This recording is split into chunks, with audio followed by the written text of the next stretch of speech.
Doctor साहब, आप कुछ कहना चाह रहे थे, आपकी तरफ मैं आऊंगी। आप डॉक्टर साहब की औरिया मकबूल जान साहब की बात में कुछ ऐड कर रहे थे सर।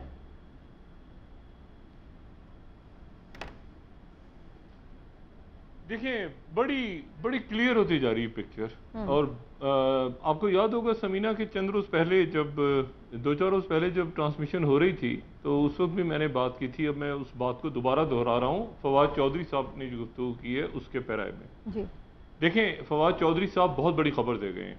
वो ये कह रहे हैं कि जब तक जरदारी साहब सिंध असेंबली नहीं तोड़ेंगे उस वक्त तक पंजाब और केपी असेंबली हम क्यों तोड़ें। केपी और पंजाब वाले भी कहेंगे कि हम असेंबली नहीं तोड़े और हम सिर्फ कौमी असेंबली में इलेक्शन चाहते हैं। अच्छा, अब यहां पे आप जरा ये चेक कीजिएगा कि कल शाम को या कल रात को क्या परवेज इलाही साहब और मुनस इलाही साहब और वो मिले नहीं आपस में और राब्ता नहीं हुआ। ये तो खबरें हैं ना जो हमने सुनी है। लेकिन असल बात जो जरदारी साहब मैसेज लेकर आए थे, अभी खबर है, जरदारी साहब मैसेज ये लेकर आए थे कि आप को हम मुश्तरका उम्मीदवार बना देते हैं। ये तो खबर चल गई, ठीक है ना। ये खबर लाए थे कि हम परवेज इलाही साहब आपको मुश्तरक, वहां पर नवाज शरीफ साहब से भी बात हुई थी उनकी। अच्छा, खैर उसके बाद ये हुआ कि बात नहीं चली, ये हो गया वो हो गया, वो चले गए वापस। लेकिन ये तय हो गया कि परवेज इलाही साहब असेंबली नहीं तोड़ेंगे, ठीक है, ये तय हो गया। और ये वो बात है जो कि अभी फवाद चौधरी साहब ने एक और पैराए में की कि जब तक जरदारी साहब सिंध असेंबली नहीं तोड़ेंगे हम भी नहीं तोड़ेंगे। लेकिन ये फॉर्मूला जरदारी साहब की तरफ से आया कि भाई आप असेंबली ना तोड़ें तो मैं भी नहीं तोड़ रहा। ये पीछे मामला कहीं तय हुए हैं, ये मामला तय हो गए हैं। और ये बड़ी इंपॉर्टेंट बात है। फवाद चौधरी साहब बहुत बड़ी खबर दे गए हैं। इससे पहले ये बात चल रही थी कि इमरान खान साहब फौरन इशारा करेंगे और असेंबली टूट जाएगी। इमरान खान इसका मतलब है इशारा नहीं करने जा रहे। अभी इशारे का इंतजार होगा कि जरदारी साहब कब सिंध असेंबली तोड़ेंगे, नंबर 1। नंबर 2, मैंने आपसे चंद रोज पहले एक बात कही थी कि अभी आप जरा मरियम नवाज साहबा का ट्वीट देखें। वो कह रही हैं कि पंजाब को हम पिंकी, गोगी, फराह साहबा के हवाले नहीं कर सकते और बुजदार के हवाले। क्या उन्होंने चौधरी परवेज इलाही साहब का नाम लिया है? भाई पिंकी, गोगी और बुजदार तो नहीं बनने जा रहे हैं ना वजीर आला पंजाब। वजीर आला पंजाब तो बनने जा रहे हैं परवेज इलाही साहब। क्या आपने परवेज इलाही साहब का नाम सुना है उस ट्वीट में? नहीं सुना, नहीं सुना, ठीक है। तो ये दूसरी बात, इस पर जरा गौर फरमाएं सारे हमारे जो अहबाब हैं। और तीसरी बात ये, इस बात पे गौर फरमाएं और याद करें कि मैंने चंद रोज पहले एक बात कही थी, समीना साहबा आपको यकीनन याद होगी और मुझे उम्मीद है कि इमरान साहब को भी याद होगी। मैंने कहा था अगर मुंतखब होने के बाद परवेज इलाही साहब को शहबाज शरीफ साहब फोन कर दें बतौर वजीर आजम, वो एक बात दें, तो क्या परवेज इलाही साहब फोन नहीं उठाएंगे बतौर वजीर आला पंजाब जी? और क्या उनको जरदारी साहब और फजलुर रहमान साहब मुबारकबाद दें तो क्या वो फोन नहीं उठाएंगे?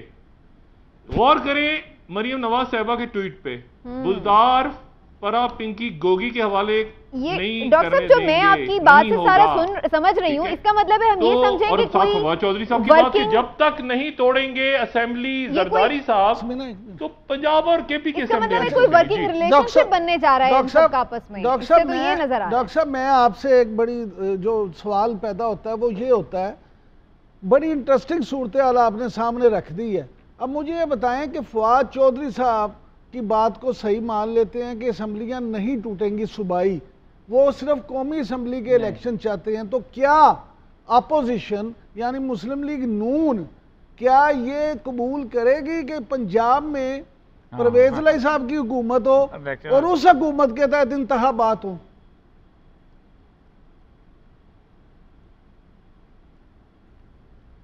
यानी मुस्लिम लीग नून? जी सर। इम्पॉसिबल जी। देखें, पंजाब में जो अगर वजीर आला बनते हैं परवेज इलाही साहब, तो कायदे हिज़्ब इख्तिलाफ कौन होगा? हमजा शहबाज। हाँ जी। तो क्या यहाँ पे क्या इशू है यहाँ पे? नहीं, अगर भी नहीं, और वर्किंग रिलेशनशिप बहुत अच्छा है। शुजात साहब और उनके साहबजादे जो हैं, देखिए अगर उन्होंने जरदारी साहब को कल रात को भेज दिया कि हम आपकी बात नहीं सुन रहे, तो उन्होंने ये तो नहीं किया ना कि उन्होंने माइक लगाइएगा प्लीज, उन्होंने ये तो नहीं किया ना कि उन्होंने ये कहा हो कि जी चौधरी सालिक साहब जो हैं वो इस्तीफा देने जा रहे हैं और वो जो हैं वो आइंदा से जो हैं वो पीडीएम में नहीं बैठेंगे। ऐसा तो नहीं हुआ ना। दोनों तरफ ये है कि ये सियासत है और सियासत के अंदर ये तो एक तरह से देखो, और देखें ये परवेज इलाही साहब ने नहीं बात की, ये फवाद चौधरी साहब ने बात की है। इसका मतलब एक अंडरस्टैंडिंग पैदा हुई है ना कि असेंबलियां नहीं तोड़नी अभी पंजाब की। लेकिन डॉक्टर साहब जो आप बात कर रहे हैं, वैसे तो आप फवाद चौधरी साहब के उसमें बात कर रहे हैं कि जो वो खबर दे के गए जिससे आपको ये तासुर मिला, लेकिन मेरा सवाल ये है कि अगर इमरान खान साहब स्टेटस को बरकरार रखने की किसी अंडरस्टैंडिंग पे यस कर देते हैं तो इससे आपको लगता है कि वो ऐसा कर सकते हैं? इससे उन्हें क्या फायदा होगा? क्योंकि उन्हें तो फिर कुछ नहीं मिलेगा, परवेज इलाही वजीर आला बन जाएंगे, बाकी सब चीजें वैसे ही हैं, तो खान साहब क्यों इस चीज के लिए अग्री करेंगे?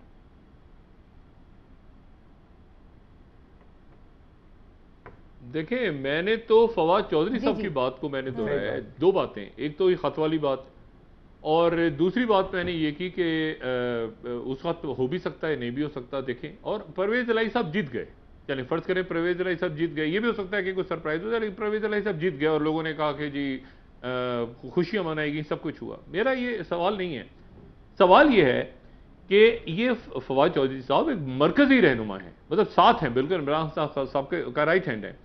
वो ये कह रहे हैं कि जी जब तक सिंध हुकूमत नहीं टूटेगी तो उस वक्त तक पंजाब और केपी हुकूमत नहीं टूटेगी। आई रिपीट, ये उनका जुमला है।